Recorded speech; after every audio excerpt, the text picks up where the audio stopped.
الو. الو، مساء الخير. حضرتك عارضة عربيتك للبيع؟ انا اللي عارضه العربيه للبيع. هي فيها ايه؟ ما فيهاش حاجه، واحده عايزه تبيع عربيتها. فيها ايه دي؟ يا فندم العربية فيها ايه؟ فيها 4 شبابيك ودركسيون يا فندم ايه اللي حضرتك بتقوليه ده؟ انا قصدي على العربية من جوه فيها حاجة؟ كان في علبه عصير مرميه ورا، انا شربتها الصبح، بس انا هشيلها ما تخافش. عصير ايه بس؟ ما تعصبنيش بقى. انا هسألك السؤال بطريقة تانية. العربية فابريكا؟ لا، دايلاند.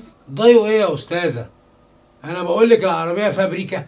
عملت حادثة قبل كده؟ ايه ده؟ ايه اللي انت بتقوله ده؟ هو انت لسه شايفني يعني ان انا بتعلم السواقه؟ طيب تمام، حلو جدا.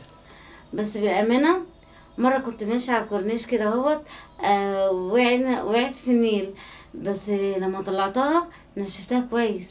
سبحان الله اللي هي طلعت سليمة اساسا. طب هي عاملة كام كيلو؟ لا لا لا، معرفش، انا ما وزنتهاش قبل كده. استغفر الله العظيم يا رب.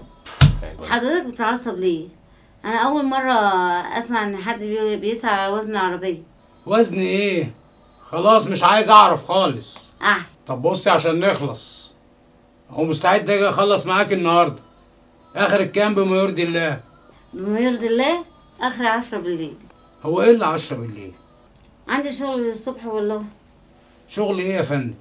انت هتجنني امي. اديني حد فاهم اتكلم معاه. اوي استنى يا احمد. احمد. ايوه. في واحد مشتري العربيه، بس شكله كده مش فاهم في العربيات. ماشي هات. الو. يا استاذ احمد، ارجوك انقذني، المدام عندك جننتني. معلش، انت عارف الستات ما لهمش في العربيات، انا معاك اهو، اتفضل اتكلم. شكلك كده فاهم. يا ريت تقول لي بقى العربيه فيها ايه؟ فيها 4 شبابيك ودركسيون.